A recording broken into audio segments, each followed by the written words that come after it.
सगळं काही असून सुद्धा काहीतरी मिसिंग वाटतंय तुला. नमस्कार, मी आपला विकास आणि युट्यूब चॅनलवरती तुम्ही माझ्या आता इथून पुढे जसं तुम्ही इंस्टाग्रामला प्रेम दिलं तसंच मी अपेक्षा करतो आता वेगवेगळ्या विषयांना घेऊन मी तुमच्याशी गप्पा मारायला ऑलमोस्ट आठवड्यातनं बऱ्याच वेळा येणार आहे. सो या चॅनलवरती मला काय बोलायचं हा जेव्हा प्रश्न पडला तेव्हा मला असं वाटलं की तुम्हाला जाणीव करून द्यावी. बऱ्याचदा आपल्याला सगळं काही असतं, म्हणजे लाईव्ह एकदम व्यवस्थित चालू असते, आपल्याला जे काही हवं ते सगळं आपल्या आयुष्यात असतं, पण तरी सुद्धा काहीतरी मिसिंग वाटतं. हे मिसिंग वाटण्याचं कारण असतं की आपण स्वतःला दुर्लक्षित केलेलं असतं. आणि सध्या ज्या युगात आपण म्हणतो किंवा लोक म्हणतात हे कलियुग आहे, तर या कलियुगात जर आपल्याला सस्टेन करायचं आहे किंवा लोक जे आजूबाजूला आपल्या आहेत त्यांच्यात जर टिकून राहायचं आहे, निवांत राहायचं आहे, तर सगळ्यात आधी स्वतःला किंमत द्यायला शिकलं पाहिजे, स्वतःवर प्रेम करायला शिकलं पाहिजे. माझ्या बऱ्याच व्हिडिओजमधून मी लोकांना हेच सांगतो की तू स्वतःला किंमत दे. स्वतःची किंमत करशील तर 101% लोक तुझी किंमत करणार, नाहीतर लोकांना तुझ्याबद्दल काहीही देणं घेणं नाही. तुला वाटतं की तुझ्या आजूबाजूची 4 लोक तुला फार महत्वाची आहेत, जवळची आहेत. गरज सरो वैद्य मरो ही मराठी म्हण ऐकले का? तसंच असतं. जोपर्यंत तुम्ही त्यांच्या मनाप्रमाणे वागताय, त्यांना हवं तसं वागताय, तोपर्यंत तुमच्या जवळची लोक तुम्हाला जवळ करतात.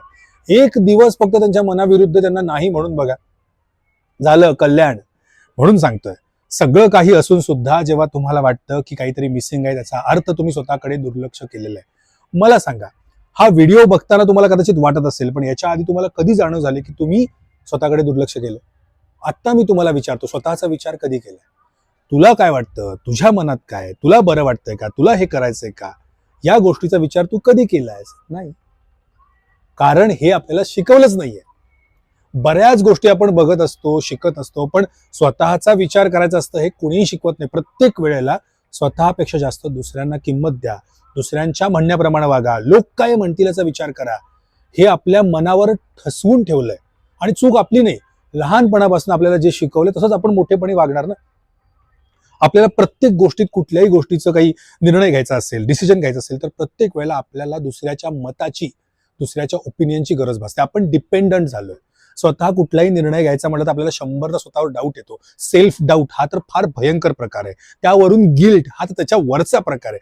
इतकं स्वतःला आपण असं चाकोरीत किंवा असं पिंजऱ्यात टाकलंय ना, की आता आपण त्या पिंजऱ्यातल्या त्या पक्ष्यांसारखं किंवा पिंजऱ्यातल्या त्या प्राण्यांसारखे झालोय, ज्यांच्याकडे ताकद तर आहे पण ते काही करू शकत नाहीत, कारण ते स्वतःच्याच पिंजऱ्यामध्ये अडकलेले आहेत. तू तो पिंजऱ्यात अडकलेला व्यक्ती आहे ज्याला स्वतःची किंमत नाहीये. जोपर्यंत तुला स्वतःच्या किमतीची, स्वतःच्या अस्तित्वाची जाणीव होणार नाही, तोपर्यंत तुला सतत सगळं असून सुद्धा मिसिंग वाटणार आहे. आणि म्हणून जेन्युइनली सांगतो, जर तुला हा व्हिडिओ बघताना जाणीव होते, जर वाटतंय की तुला स्वतःची किंमत करणं गरजेचं आहे, तर आत्ता या क्षणापासून सुरुवात कर. आणि मी काय म्हणतोय, एकदम फास्ट काय करायला जाऊ नको, हळूहळू. मला हळूहळू हा शब्द फार आवडतो. तुला जे पण तुझ्या लाईफमध्ये चेंज करायचं ते हळूहळू. तू लोकांना सवयी लावून ठेवल्यास, हळूहळू बंद कर.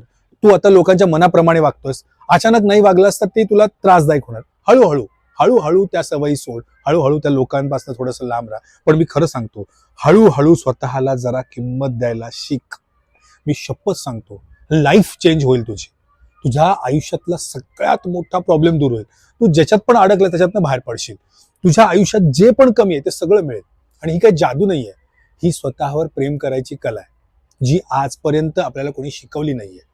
आणि याला लोक स्वार्थी वगैरे म्हणतील, हा तर बदलला, हा बदलू दे.